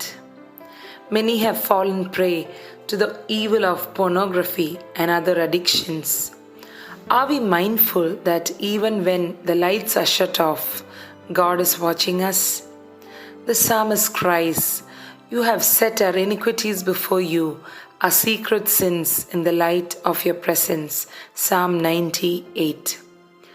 Joseph could have easily sinned and got a desirable promotion, an easy shortcut to rise out of a crisis in a distant land. But he chose the right path, though it was a path of suffering. He overcame temptation by fleeing from it. He did not lace around or entertain it. He ran away. We ought to flee from youthful lusts. 2 Timothy 2:22. Joseph faced severe consequences because of his decision to flee from sin. But God sent due reward in due time and raised him up from the prison to the palace. Joseph may have lost his coat, the outer covering, but he kept his character, the inner purity. He believed firmly that God can turn all things for good. We see the sum of his life's testimony in Genesis 50:20. I believe it is the Old Testament version of Romans 8:28. As for you, you meant evil against me, but God meant it for good, to bring it about that many people should be alive as they are today. David, keeper of sheep to the king of Israel. David, a teenager, faced the invincible Goliath. No one dared to stand against the giant, pushing the Israelites into a deep crisis. David ventured to kill him with a sling and a stone. He turned the challenge into an opportunity to manifest that God is greater than all the giants in life. He had trusted and tasted God in his personal, private life. He had killed a bear and a lion in the pastures while tending sheep. He could publicly and boldly testify God in crisis because he relied on him in his secret life. It was not that David never failed in his life. There were giants he could not overcome. In 2 Samuel 11, we see his sins lined up: adultery, murder, treachery, lie, and hypocrisy. But when Nathan confronted him, he broke down with a contrite spirit. Psalm 51. He did not try to conceal his sins. He confessed, and God graciously forgave him. Though he failed, his walk with the Lord was restored. Are we conscious of the sins in our life? Do we have the willingness to confess them, or do we continue in it? Are we open for correction? Whoever conceals his sin will not prosper, but he who confesses and forsakes them will obtain mercy. Proverbs 28:13. God looks at honesty, not perfection. His integrity took David from crisis to crowning glory, from the meadows to the throne of Israel. In the end, God certified David as a man after God's own heart. Daniel, exiled to be exalted. Daniel, a smart young man, taken captive to a godless nation. He faced fiery tests of faith in a land where the king's edict no one could overrule. He had an attitude of no compromise on his faith and obedience to the laws of God. Daniel was determined that he would not defile himself with the king's food as per the Mosaic law. Daniel 1:8. It was his vow of separation. Real separation should commence in the heart and result in decisions and actions. Have we ever pledged not to defile ourselves with the blemish of the world?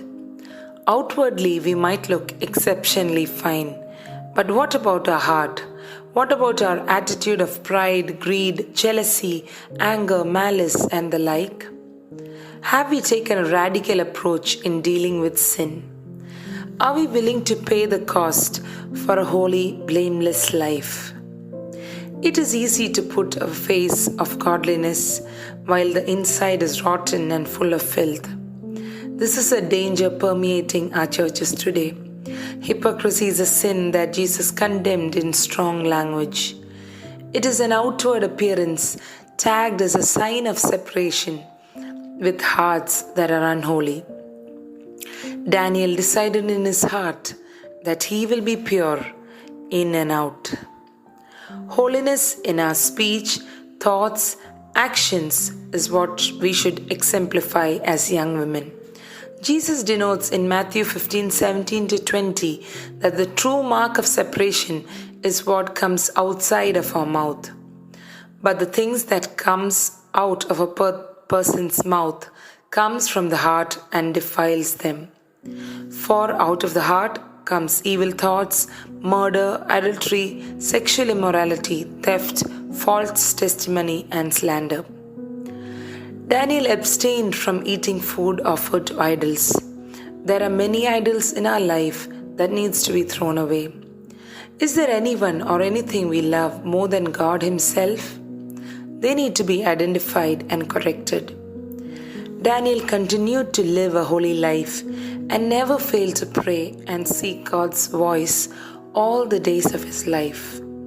He was in exile, but God honored him and brought him to a seat of honor next to the king. Therefore, humble yourselves under God's mighty hand, that He may exalt you in due time. Joseph, David, and Daniel walked the road of adversity in their youth. Life for them was not a bed of roses, but one of many thorns. What kept them going through these rugged paths and valleys low? It was their wholehearted trust in the living God.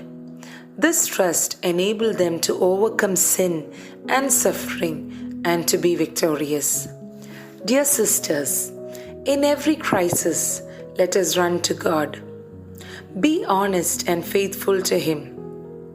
Be aware of His abiding presence. Do not compromise with the world. Shout no to sin and be conquerors. There awaits you a crown at the end of the road.